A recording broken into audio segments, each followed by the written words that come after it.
The purge. आज हम American disturbing horror film the purge को एक्सप्लेन करेंगे। तो वीडियो को शुरू करने से पहले वीडियो को लाइक और चैनल को सब्सक्राइब जरूर कीजिएगा। मूवी की शुरुआत में हम कुछ क्लिप्स देखते हैं जिसमें कुछ लोग एक दूसरे को मार रहे होते हैं, घर जल रहे होते हैं और गैंग वॉर हो रही होती है। पूरे देश में हिंसा हो रही होती है जिसमें कई 100 लोग मारे जाते हैं। साल 2014 में अमेरिका में republics of democratic party collapse कर गई होती है, जिससे एक नई पॉलिटिकल पार्टी उभर कर आती है जिसका नाम new founded father of America होता है, NFFA। NFA का लीडर ब्रैकन यूएसए का प्रेसिडेंट होता है। वो और उसके पार्टी मेंबर एक एक्सट्रीम लॉ बनाते हैं जिसका नाम पर्ज होता है, जिसमें साल में एक बार एक रात के लिए 12 घंटे के लिए सभी क्राइम लीगल होंगे और कोई इमरजेंसी सर्विस अवेलेबल नहीं होगी। लोग अपने गुस्से को किसी भी तरह का क्राइम करके निकाल सकते हैं, यहाँ तक कि वो लोग एक दूसरे को मार भी सकते हैं। जिसके बाद हम 2022 का सीन देखते हैं। पर्ज की वजह से यूनाइटेड स्टेट क्राइम फ्री हो गया होता है और अनएम्प्लॉयमेंट रेट 1% से भी नीचे चला गया होता है। आज पर्ज का दिन होता है। जिसके बाद हम जेम्स नाम के एक आदमी को देखते हैं जो अपने घर जाता है। जेम्स एक महंगे नाइबरहुड में रहता है। जेम्स देखता है कि उसके पड़ोसी घर के बाहर ब्लू फ्लावर रख रहे हैं, जिसका मतलब होता है कि वो लोग पर्ज के सपोर्टर हैं। जेम्स भी अपने साथ ब्लू फ्लावर लाया होता है। जेम्स का अपनी वाइफ मैरी और बच्चों जॉय और चार्ली के साथ पर्ज की पूरी रात अपने घर पे लॉक रहकर बिताने का प्लान होता है। जॉय अपने रूम में अपने बॉयफ्रेंड हेनरी के साथ होती है। जेम्स को उनका रिलेशनशिप पसंद नहीं होता, इसलिए हेनरी वहाँ चुपके से आया होता है। हेनरी वहाँ से जाने लगता है। तभी ये दोनों देखते हैं कि पड़ोस में एक आदमी हथियारों को शार्प कर रहा है। मैरी बाहर फ्लावर्स को रखती है। तभी उनकी पड़ोसी ग्रेस मैरी के लिए कुकी लेकर आती है। दोनों बातें करते हैं कि लॉकडाउन 1 घंटे में शुरू हो जाएगा। जिसके बाद दोनों अपने अपने घर चले जाती हैं। जेम्स का बेटा चार्ली अपने अजीब से दिखने वाले टॉय टिमी के साथ खेल रहा होता है। जिसके बाद शाम को पूरी फैमिली डिनर करती है। जिसके बाद जेम्स पर्ज की तैयारी करता है। जेम्स सबसे पहले घर के आसपास लगे सभी सर्वेलेंस कैमरा को ऑन करता है। जिसके बाद वो सिक्योरिटी लॉक को ऑन करता है, जिससे डोर मेटल से लॉक हो जाते हैं ताकि कोई अंदर ना आ पाए। आखिर में जेम्स तिजोरी से एक गन निकालता है। जेम्स इसके बाद अपने फैमिली के साथ बैठता है। टीवी पर पर्ज की अनाउंसमेंट होती है जिसमें पर्ज के रूल्स बताए जाते हैं। क्लास 4 और उसके नीचे के सभी वेपन्स लीगल होते हैं। क्लास 4 के ऊपर के वेपन्स में रॉकेट्स और बॉम्ब्स आते हैं। गवर्नमेंट के हिसाब से दी गई रैंकिंग में अगर किसी ने रैंक 10 के ऊपर वाले को मारा तो उसे इलीगल माना जाएगा। सायरन बजने के बाद 12 घंटे के लिए सभी क्राइम लीगल हो जाएंगे, जिसमें मर्डर करना भी शामिल है। पुलिस, फायर, मेडिकल, सभी इमरजेंसी सर्विसेज 12 घंटे के लिए बंद हो जाएगी। जैसे ही अनाउंसमेंट कंप्लीट होती है,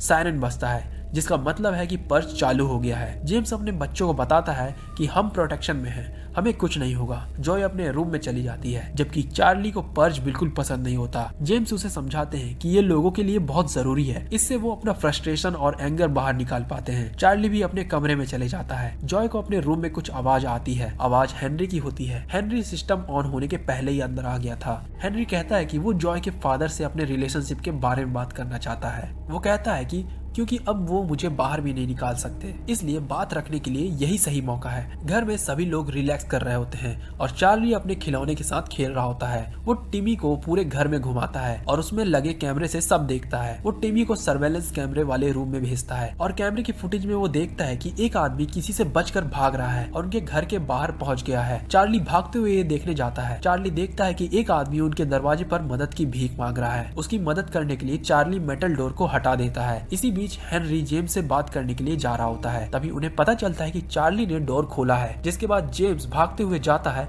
और उसे बंद करता है। हालांकि भागता हुआ आदमी अंदर आ चुका होता है। जेम्स, मैरी, चार्ली और वो आदमी एक ही जगह पर होते हैं कि तभी हेनरी ऊपर से आता है और जेम्स पर गोली चला देता है। हेनरी जेम्स को मारना चाहता है ताकि वो जॉय के साथ रह सके। जेम्स के पास भी गन होती है। दोनों एक दूसरे पर गोली चलाते हैं।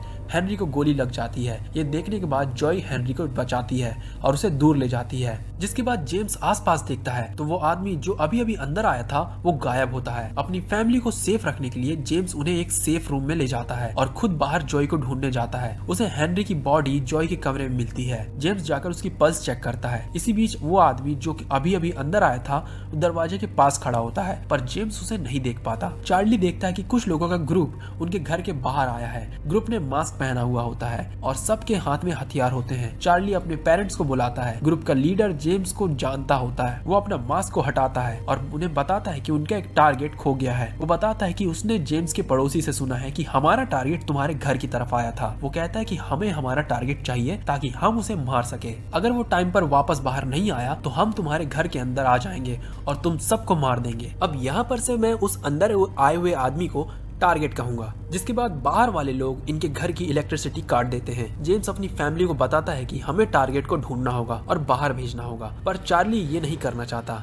जेम्स और मैरी टारगेट को ढूंढने के लिए जाते हैं। चार्ली भी टारगेट को अपने टॉय से ढूंढने लगता है। चार्ली को टारगेट सोफे के पीछे छुपा हुआ दिखता है। चार्ली उसे सिग्नल देता है और अपने टॉय के पीछे आने के लिए कहता है। चार्ली टारगेट को बचाना चाहता है। चार्ली उसे अपने रूम में ले आता है और उसे सिग्नल देकर वहाँ छुपने के लिए कहता है। जिसके बाद टारगेट चार्ली को थैंक्स बोलकर क्लोजेट में छुप जाता है। तभी पर्च ग्रुप का लीडर जेम्स को बुलाता है। जेम्स उसे बताता है कि वो टारगेट को नहीं बचाना चाहता। जिसके बाद ग्रुप का लीडर अपने ही एक आदमी को मारकर जेम्स को धमकाता है और कहता है कि उनके पास वो चीज है जिससे वो इस मेटल के गेट को तोड़ सकते हैं। जेम्स अपनी फैमिली को बचाने के लिए फिर से टारगेट को ढूंढने लगता है। जेम्स चार्ली के रूम में जाता है और देखता है कि टारगेट ने जॉय को गन पॉइंट पर लिया हुआ है। टारगेट जेम्स को धमकाता है कि तभी मैरी उनके पीछे से आ जाती है। जिसके बाद जेम्स और टारगेट लड़ने लगते हैं। जेम्स एक्सीडेंटली टारगेट को शूट कर देता है। जिसके बाद टारगेट को चेयर पर बांध दिया जाता है। हालांकि टारगेट फिर भी लड़ने की कोशिश करता है। जिसके बाद जेम्स टारगेट के घाव पर मैरी को मारने के लिए कहता है, जिससे टारगेट हार मान लेता है। चार्ली ये सब देखकर बहुत डर जाता है। जेम्स टारगेट को बाहर देने के लिए तैयार होता है, पर मैरी कहती है कि तब तो हम भी उन लोगों जैसे ही हो जाएंगे। टारगेट भी कहता है कि वो बाहर जाने के लिए तैयार है ताकि जेम्स अपनी फैमिली को बचा सके। जेम्स को समझ में आता है कि वो कितना गलत है। जिसके बाद जेम्स मैरी को कहता है कि हमें खुद को डिफेंड करना होगा। जिसके बाद ग्रुप वाले मेटल प्रोटेक्शन को हटाने लगते हैं। वो एक चैन को दरवाजे पर बांधते हैं और ट्रक से खींचते हैं, जिससे दरवाजा टूट जाता है। जेम्स चार्ली को एक गन देता है और उसे बेसमेंट में छुपे रहने के लिए कहता है। वो टारगेट को कुर्सी से खोलना भूल जाता है और लड़ने के लिए तैयार होता है। जॉय अपने कमरे में छुप जाती है और टारगेट खुद को कुर्सी से खोलने की कोशिश करता है। बाहर के पर्च के ग्रुप वाले अंदर आ चुके होते हैं। एक आदमी ग्रुप लीडर के लिए दरवाजा खोलता है। ये लोग घर के अंदर जेम्स और उसकी फैमिली को ढूंढने लगते हैं। ग्रुप में से एक आदमी चार्ली को ढूंढ लेता है। वो आदमी चार्ली को मारने वाला होता है कि तभी जेम्स पीछे से उस ग्रुप वाले आदमी को मार देता है। जेम्स उसके ग्रुप के कई लोगों को मारता है, पर तभी उनका लीडर आता है और जेम्स को चाकू मार देता है। जेम्स जमीन पर गिर जाता है और मर रहा होता है। तभी लीडर उसे शुक्रिया कहता है और उसके माथे को चूमता है। जिसके बाद ये लोग घर की सारी चीजों को तोड़ने फोड़ने लगते हैं। चार्ली कैमरे से देख रहा होता है। वो देखता है कि दो लोग उनके घर की तरफ आ रहे हैं और ग्रुप के लोगों को मार रहे हैं। वो देखता है कि ये दो लोग उनके पड़ोसी हैं। धीरे धीरे उनके और कई पड़ोसी जेम्स के घर आने लगते हैं। इसी बीच मैरी को ग्रुप वाले लोग पकड़ लेते हैं। उनमें से एक मैरी को गुदगुदी करने लगती है। वो मैरी को मारने वाली होती है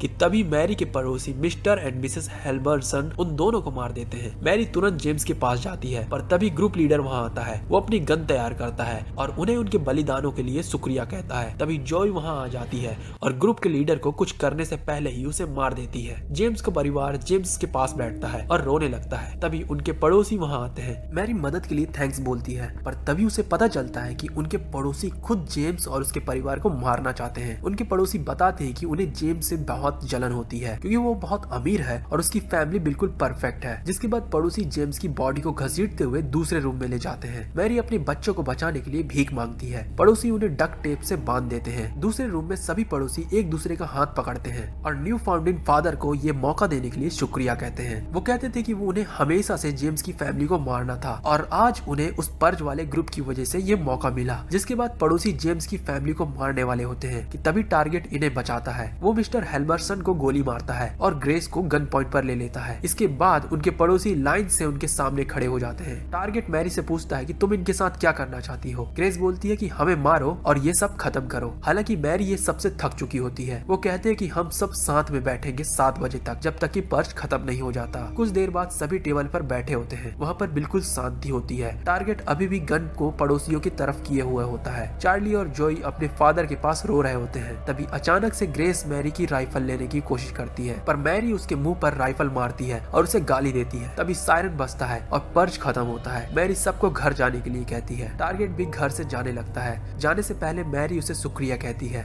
जिसके बाद मैरी, चार्ली और जॉय देखते हैं कि उनके घर के सामने कई सारी डेड बॉडी पड़ी होती है। बैकग्राउंड में बताया जा रहा होता है कि ये अब तक का सबसे सक्सेसफुल पर्ज है। लॉस एंजलिस की सड़कों पर डेड बॉडीज की लाइन लगी होती है और स्टॉक मार्केट सबसे हाई पर चल रहा होता है। मूवी के आखिर में एक आदमी कहता है कि वो अमेरिकन होने पर गर्व नहीं करता क्योंकि उसके दोनों बच्चे पर्च में मारे गए हैं। आपको इस फिल्म का कॉन्सेप्ट कैसा लगा कमेंट में जरूर बताइएगा, और आपको क्या लगता है कि इस तरह का नियम क्या असल दुनिया में लागू होना चाहिए या नहीं।